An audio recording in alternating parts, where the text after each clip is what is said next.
Each year, around 300,000 seabirds are accidentally killed by longline fishing. 100,000 of these are albatross, and many species now face extinction. Fisheries need to stop this bycatch. An operational solution that works effectively for fishermen is required to help stop the needless deaths of so many seabirds. Stopping seabird bycatch is a real challenge for the pelagic longline industry. After all, fishermen don't want to catch seabirds, they want to catch fish. We invented a solution that helps them do so effectively and affordably. Introducing the Hookpod. It's simple, quick to use, and stops birds being hooked. Hookpod attaches simply to existing pelagic longline branch lines and encloses the point and barb of the hook. During setting, the hook is baited, the pod is loaded, and the line is cast as normal. The casing covers the hook until it reaches 20 meters. Then, our patented pressure release system springs the device open and the hook is released to begin fishing at a safe depth beyond the normal diving depth of most seabirds.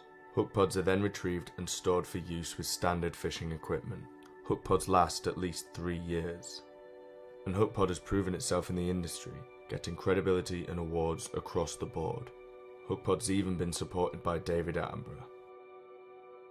Just like those guys, a world without bycatch is the world we want to see.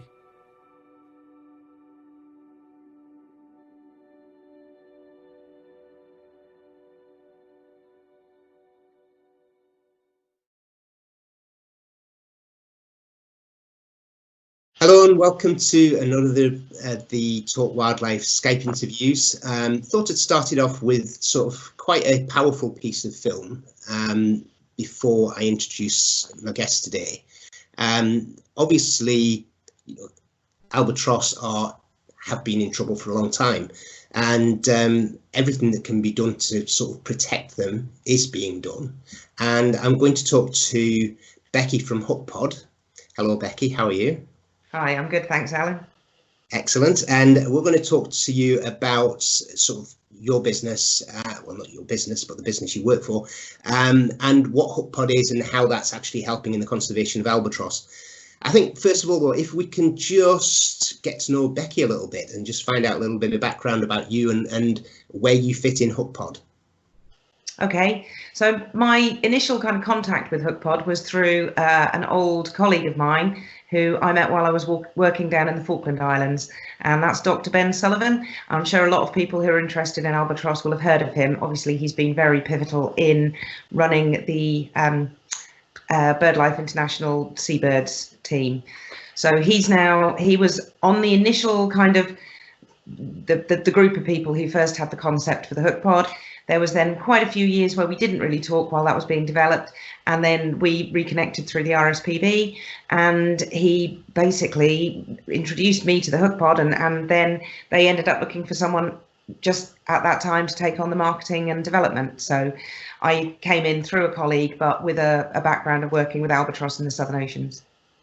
Right, okay. And before we start talking in depth about Hookpod, let's just talk a little bit about albatross, because everybody's heard of albatross, I hope, but clearly what a lot of people won't realise is that there's actually 22 species of albatross. And I know that when the task force started with the RSPB, I think it was around about the same time, and way back when I was starting off Talk Wildlife, I did help them with a petition. I went out to my local reserve and got people signing a petition, and at that time I think they were quoting that 17 of the species of the 22 were facing extinction. The figure now they're quoting on BirdLife is 15 of the 22. That's not something to celebrate because it's still a very high figure. And especially when you look at the actual status of some of these birds. So the black-browed albatross is least concern. And out of the 22, that's the only one that's least concern. The rest of them are either endangered, vulnerable, near threatened, and there's at least 2 of them that are critical. So with regards to Hookpod, are you looking across the board at all species? Is it very sort of regional? Is the specific species? How are you covering the albatross group? To be fair, we don't tend to look at where we're focusing on the fisheries in terms of the interaction with individual species. Yep. We focused our priorities on fisheries where we thought we would be able to get a foothold, because obviously in any industry you need to have that proven to work in a commercial setting before you're taken seriously. So one of our main priorities was New Zealand. Now, in actual fact, in terms of the conservation, they obviously have an issue with the Antipodean albatross, which is, I think, one of the highest threat categories. So that's tied up in that way, and then really it has for us spread across the Pacific. But the point is, I would say, is that all of the albatross, and the reason it's such an issue with the longline fishing, is most of the species are circumpolar in the southern oceans. So really, wherever those breeding grounds and those populations are calling home, they are all exposed to the same threats from the global longlining industry. So we haven't really dug down to those individual levels. We just look to prevent seabird bycatch, and actually that includes other species such as petrels as well, not just the albatross species. Yeah, sure. So bycatch. Bycatch is a word that at the moment, things like global warming and deforestation are sort of words that are used every day in homes. Lots of people understand it, whether they're into wildlife or not. Bycatch is probably going to be a new one on a lot of people. So can you just explain what bycatch is and what the threat is? So, why is there a need for Hookpod? Okay, well, I have in my hand, I shall remove that for now, a hookpod and a hook. But longline fishing is where one very long line, and that can be literally up to hundreds of kilometres long, and they call that the main line. So they have the stern of the vessel, and the main line then goes out from the back. And around about every 20 metres, they will then bait and put out one of those. So you can see the scale of that. It's a massive piece of kit. And that's a standard kind of tuna longline hook used across the Pacific, and a little bit smaller they tend to use in certain other countries, but that it's not far off the size. So that with a piece of fish or squid on is gone out the back of the boat and sinks into the water column. Now, obviously, albatross, as all tube nose species have an incredibly well-defined sense of smell. So they can smell the bait, they can smell the boxes of bait before they even start putting the hooks out. So you'll have hundreds of thousands of these birds circling around fishing fleets, and particularly in the daytime and at certain times of year when the pressure is on to feed their young.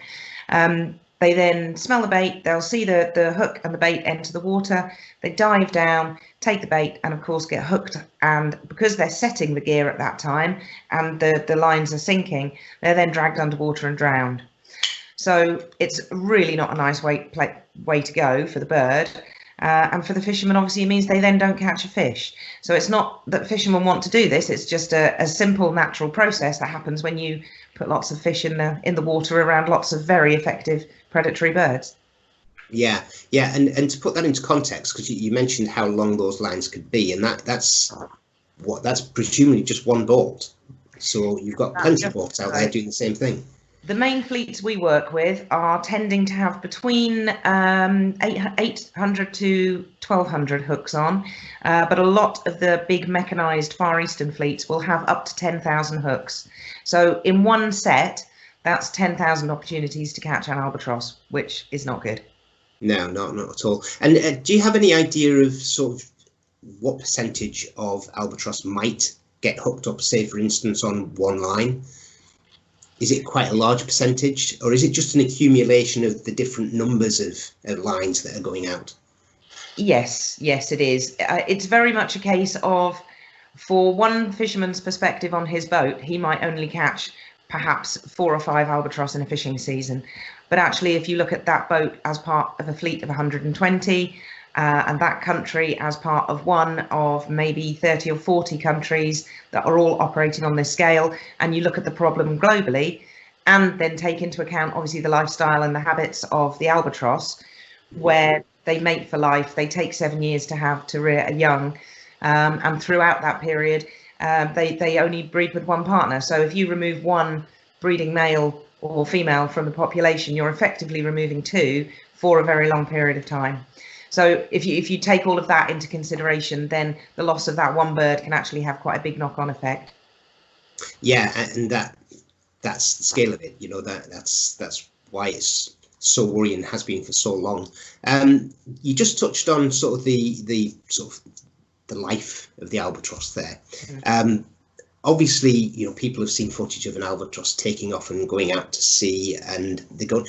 So the distances that albatross are covering to actually go out and do this sort of hunting for fish, what are we talking about? What kind of sort of mileage are they covering on a hunting expedition for one chick?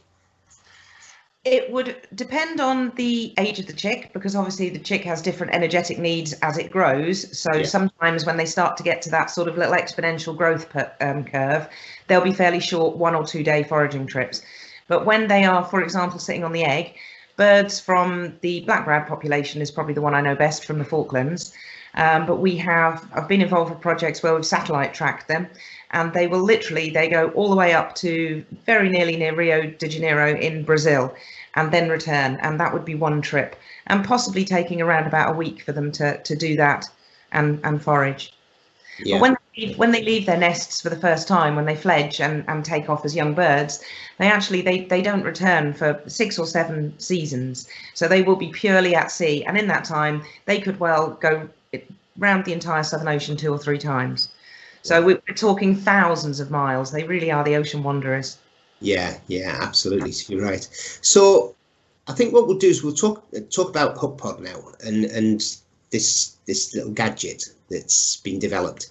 We're going back again, 20 years, 15 odd years, when I first sort of became aware of this. They were using sort of bits of drain pipe, or trying to develop bits of drain pipe that they would actually put through to try and get the lines to sink faster. And then there's things like bird scaring lines, which basically just look like bits of plastic tied to the lines and things like that. And night setting, so setting the lines at night when albatross weren't as active, and then using line weights. Now, I saw all that, and I sort of read up on all of that. It was only since being introduced to Hookpod that I thought, what a simple idea. And it looks to me, on the surface of it, because I haven't used it, but it looks to me to be probably the most effective, because it completely covers that hook. That hook's inaccessible to a depth where the bird is no longer sort of able to get to it. So can you just talk us through Hookpod and how it works? I certainly can. Here's one I prepared earlier. Right. So that is a Hookpod. It's just a small polycarbonate tube. Inside it has, I don't know if you can see that on the video, but it has a lead weight built in, which means the gear sinks quickly to the depth it's needed for the fisherman. And inside there is I'm really not sure what you're going to be able to see on this, but there is, you can see those O-rings. There is a pressure chamber, and inside that pressure chamber is a spring on one side and a piston on the other. So when the device is closed, which you just simply do by clicking it together, and there's a catch inside, that pressure chamber is effectively activated. It would then sink down in the water column. And one of the reasons that makes it so reliable is we're not using any fancy technology, really. There's nothing in here that can go wrong. And the pressure at depth is absolutely constant. Wherever you are in the world, whatever the temperature or salinity or the fishing environment, the pressure at depth will always be a constant. So when this gets to 20 meters, obviously the weight of the water and the pressure on that causes that spring to contract, and at that point the piston fires and it opens the device. And when the fishermen are setting it, it's very simple. If they've got a baited hook, you just literally clip it up into the bottom, and that hook is completely it's removed, it's disarmed in terms of birds or fish. Nothing can get hooked on it. The bait can still get taken, so we do get some where the baits are removed by birds, but obviously all they get then is a quick snack, they fly away, and you haven't lost an albatross. So yeah. Well, like I said, it looks really, really simple. It clearly works. What research have you done into sort of what impact this has had on sort of bycatch? With the results that we've obviously been testing this, it's around about 9 years that we've had this design, this final model, and it's been through many iterations. We started off with a tiny little thing that was too fiddly for fishermen to really use, and it literally just sat on the barb of the hook. And then the one just before that actually was a big pod, and it was called the bait pod, and the whole hook and the bait went in it. That was too big to go in the fishing gear. It used to cause them problems for storage. So it's been a little bit of a Goldilocks story, and we've finally kind of come up with the device that's the right size to fit in with the operation. So we've been doing 7 years worth of trials. We've had trials in Uruguay, Chile, Japan, Australia, New Zealand, Brazil, and in all of those where we get the pods out functioning and the fishermen using them as they should do, we're looking at a 95+% reduction in bycatch. So this literally it virtually eliminates it, is what we say. The reasons where you do occasionally get the odd albatross is on that very long line over those hundreds of kilometres, they will have buoys that hold the line because it's pelagic long lining. So the line doesn't sink to the bottom, it's suspended in the water column. And to create the suspension over that length, they have marker buoys, which then, so the line, it sort of looks like a line of bunting. And every so often you will catch maybe a very large tuna or a shark on one of the hooks adjacent to those buoys. And in that case, the whole of the line can be dragged up in the water column and come into the 10-metre depth range, even though it's already gone to 20 metres and the hook pod's open. So you then have a situation where you have exposed hooks and bait. And because we can't obviously get the hook pod to sort of retract the hook and close itself again, there's nothing we can actually do about that. So that is something that, you know, there's a lot of thought about how that could be avoided. It's a very rare circumstance. It doesn't happen often at all. It might be maybe once a fishing season in a fleet, but that is a possibility. The other thing is obviously on the haul, because those hooks are exposed on the haul. So if you're bringing back bait with a hook, you occasionally get birds that dive as the line is being retrieved. The difference with that, of course, is even though they might be injured, because they're coming back on board the boat, the guys on board will be able to take the hook out, and generally the birds can be released unharmed. Yeah. So 95% is an exceptional figure. You must be really pleased with that. I mean, clearly, 100% would be great, but I think, as you've explained, I don't think 100% in this case is achievable unless you have a serious word with the Albatross and say, look. So 95% is excellent. So congratulations on that. That's really, really good, and makes a massive difference to birds. A group of birds, and not just the albatross that are clearly, we should be worried about them. They're declining and have been declining. So that's almost sort of trend reversing figures. And have you seen that? Have you seen that some species are starting to either plateau and recover, or what have you seen as the impact on this? To be fair, at this point in time, we've got around about 4 or 5 boats in Brazil that are using them, and that's the area, as I mentioned earlier, where the black-browed albatross population from the Falklands goes and forages. So we would hope, although that population is doing quite well, it's on the way up again anyway, we would hope that would start having an impact as that spreads out. The biggest one for us, I think, at this stage, where we might be able to see those kind of reversal of decline, would be in the New Zealand fleet.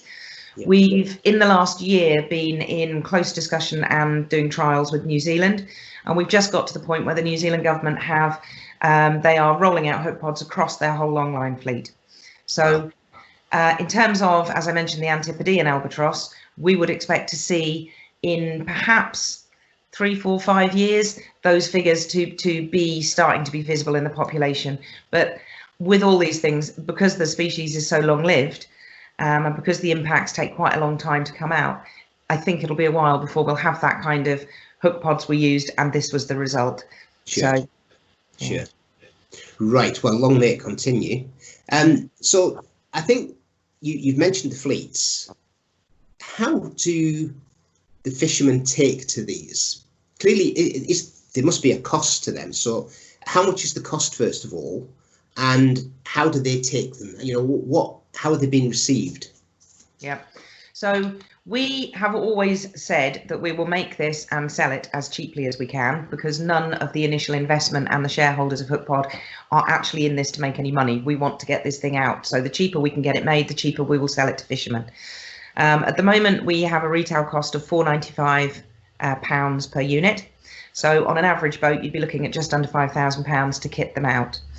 The loss rates of those we're finding are between about 0.5 and 1% per set. So over the course, if you set your gear 200 times, then you're going to lose. It won't work out quite like that, but effectively you will lose that and need another one, or they will fail. So it sounds like that's a lot, but in terms of the fishing operation, that's actually quite a good failure rate or loss rate of kit. Yeah. So an average fishing boat, to keep that full set of hook pods on throughout a year, you'd probably be looking at about £7,500 to £8,000. Right. But putting that into perspective, these guys, the running costs of these boats are quite often in the tens of thousands of dollars per fishing trip. So this is not, on top of the running costs of a vessel, a deal breaker. Yeah. We also do quite a lot of reductions. That's not the price that the New Zealand government are paying for all of theirs that they're rolling out. So yeah, it is expensive, but it's certainly not as expensive as not catching a 60-kilogram tuna, which could be worth several £1,000s because you've caught an albatross. Exactly. And we've done quite a lot of cost benefit analysis to it, and yeah, cost is an objection with fishermen. They're canny kind of business people, and their margins are quite tight nowadays anyway. But actually, we don't think that this is, and we've had some feedback that this is not a deal breaker for them in terms of the price. Right. Okay. So that's good that it's been sort of accepted, for want of a better phrase. You're clearly always going to get sort of the illegal fishermen that are going to be an issue, that are not going to accept them. But there's a couple of things there, and the first thing that just sprung into my head while you were saying it, I'm thinking, okay, here, so we've got people like John West Tuna. So that's not his full name, just John West is. So John West Tuna, right? Okay, so why is John? And this is a rhetorical question. It just came into my head while you were talking, but from my point of view, somebody like John West Tuna should be sponsoring these. Yep. Make enough money out of tuna fish tins to be able to do that. So is anything like that happening? And I will come on to sort of Birds on the Brink and how you're funded and all the rest of it in a sec. But because I've gone off on one, I did tell you I might go off on one. Has anything been done with anybody like John West to say, look, why don't you sponsor us in making these and anything like that? Yeah, over the last couple of years, we've been working quite closely with an organisation called the Sustainable Fisheries Partnership. Right. And they organise a group of commercial organisations and bodies called the Global Tuna Supply Roundtable. And what they do, and have managed to do because they've got quite a lot of clout, is once a year they get together these, it's about 95% of the world's tuna purchasing capacity, and they sit them all around and talk about the issues. And a couple of years ago, they invited me to take one of these and go to Boston Seafood Expo and talk to this group. Now, for us, that's quite exciting because we've always worked from the sort of roots up fishermen up the pyramid, but actually starting from that commercial, this is what the product, we want an environmentally sustainable product, starting from the top down was quite exciting. And as a result of that, we've got conversations going with quite a few tuna purchasers. John West isn't one of them, but mainly because most of the supply of John West tuna is done through purse seining, which is a different type of fishing. Right. But what we have just done, and we will be starting to publicise this, we were going to do a lot of publicity in March and April. Obviously, the world was then overtaken by other events, so we will be revisiting that later in the year. But we've just entered a partnership project with Aldi, the supermarket. Right. They have a lot of their tuna supplied by fleets in the Indian Ocean, and they're mainly longline caught. So they want to look at getting these out on a couple of their longliners in the Indian Ocean, and then promoting the fact that they are selling albatross friendly tuna. So we're quite excited about that because there's a lot of competition in that market, and we are fairly confident that that will help the uptake of hook pods around the world. Which is great, and I've seen some of the adverts on telly at the moment where Asda are playing off against Tesco. So if Tesco, if you're listening, Aldi are ahead of you, get a grip. Right. I'll stop going off on tangents now, and we'll come back to sort of funding, because obviously I got into contact with you through Paul at Birds on the Brink, and they're putting some funding into Hookpod. How do you go? Because you said earlier on that clearly it's not for profit. So where does the funding come from then? You know, how are you raising funding other than things like Birds on the Brink? Where do you get the funding from? Okay, I have to say, I mean, normally people say not for profit and it means you're a charity. So just to clear that up, we're not a charity, we are a limited company.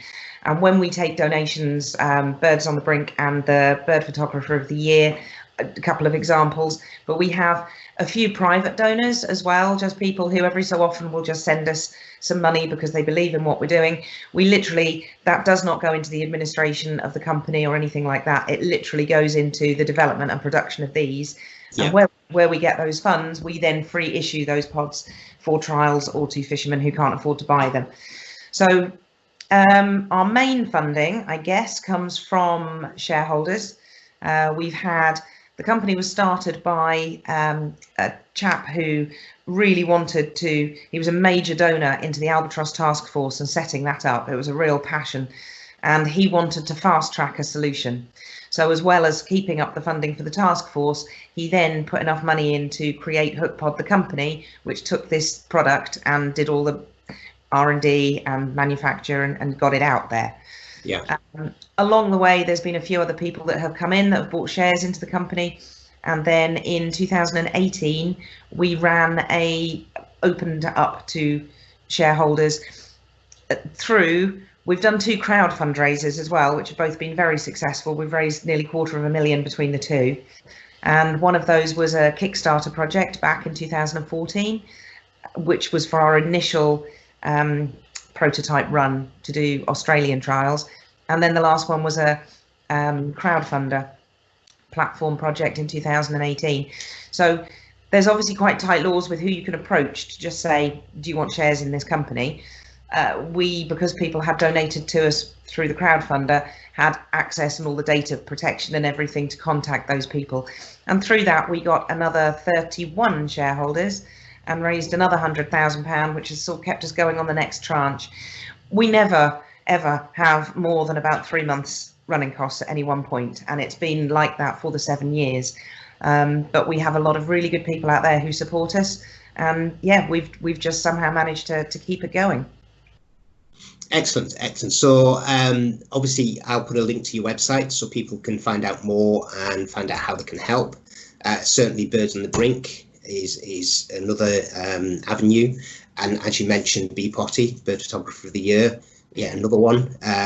So yeah, I think, you know, it's from my point of view, it's an extremely important project. You know, it's gone on for too long, and it's great to see that, you know, something is happening. You know, the bulk of the industry is actually, you know, on board with it. They're accepting it. So great project. I wish you all the luck in the future.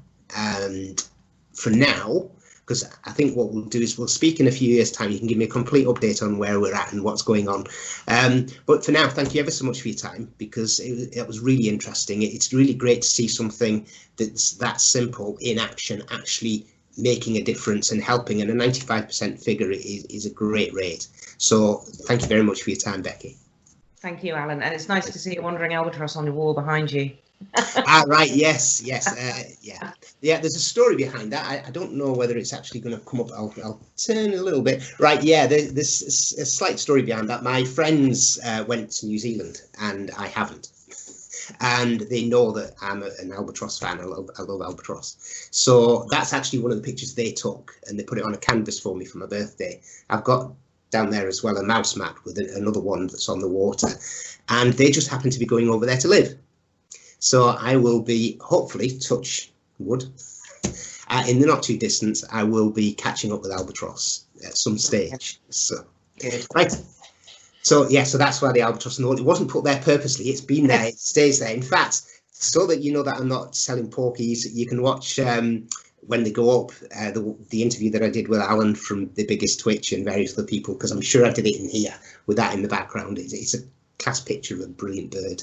Yeah, beautiful. Right, Becky, your dogs left us alone, which was a bit disappointing. So, but for now, I'll leave you to it, and we'll speak again, hopefully in the not too distant. Okay, thanks very much. Thanks, Becky. Take care. You too. Bye now.